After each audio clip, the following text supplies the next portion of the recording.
Welcome to the Success Library. Thanks for joining.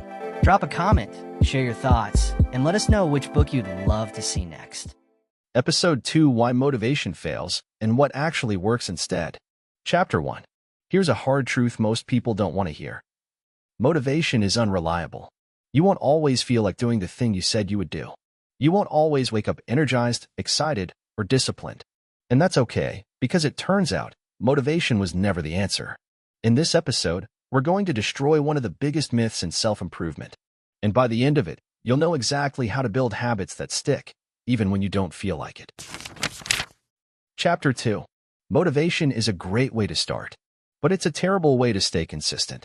If you've ever tried to rely on motivation, you've probably seen this pattern. You get inspired by a video, a book, or a talk. You make a plan. You feel pumped.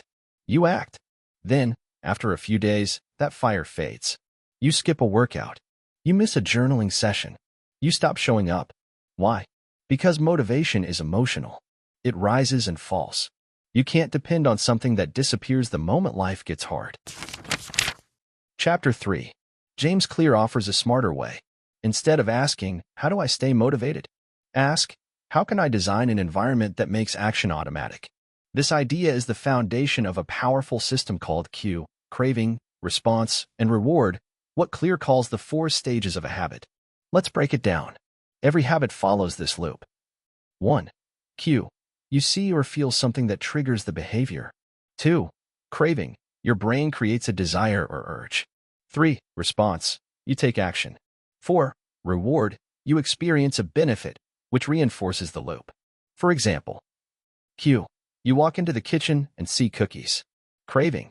You want a sweet snack. Response. You eat a cookie. Reward. Sugar hits your brain, you feel good, and your brain remembers that. This is how habits are formed. Not through motivation, but through loops. Chapter 4. Let's go deeper. If you want to break bad habits or build good ones, don't rely on willpower. Redesign the loop. Start with the cue. Most habits are triggered by your environment, not your goals. You eat junk food because it's on the counter. You watch TV because the remote is right there. You scroll your phone because it's in your hand every 5 minutes. Want to change a habit? Start by changing your environment. Make the cue for good habits obvious. Make the cue for bad habits invisible. Want to read more? Put a book on your pillow. Want to work out in the morning? Lay out your gym clothes the night before. Want to use your phone less? Leave it in another room. Don't fight bad habits. Outsmart them. Chapter 5. Clear introduces the concept of friction. Friction is the invisible force that makes habits harder or easier to do. If you want a habit to stick, reduce friction. If you want to break a habit, increase it. Want to eat healthier? Prep meals ahead so they're easy to grab. Want to watch less TV?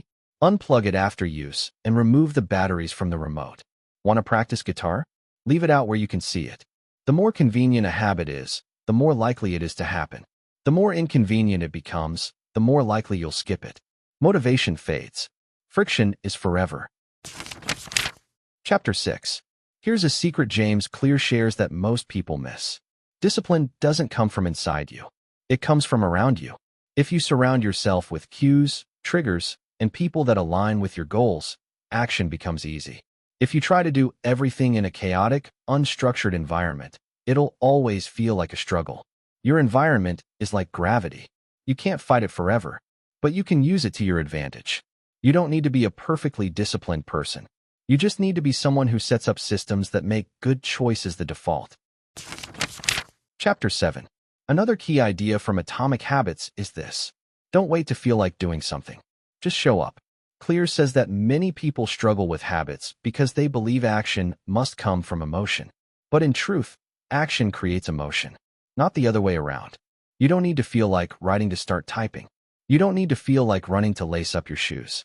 You don't need to feel confident to step on stage. Action leads. Emotion follows.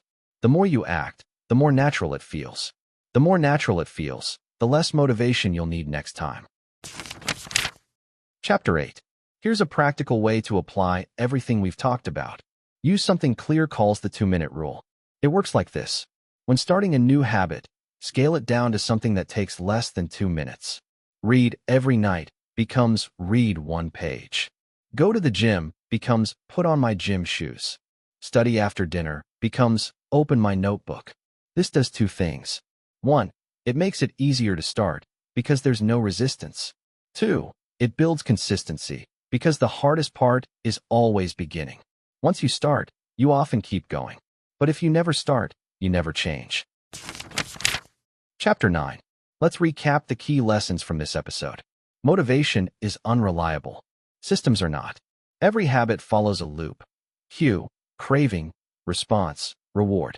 The easiest way to change behavior is to change your environment. Reduce friction for good habits. Increase friction for bad ones. Action leads to emotion, not the other way around. Use the 2-minute rule to get started every day. Design systems that make good habits automatic. The real secret isn't doing more. It's doing something small, consistently, in a way that doesn't depend on how you feel. That's how you win long term. In the next episode, we'll explore the psychology of identity and why most people fail to change because they never shift how they see themselves. We'll look at the difference between doing a habit and becoming the type of person who does it by default. Episode 3 is all about rewiring the story you tell yourself and how identity shapes action more than anything else.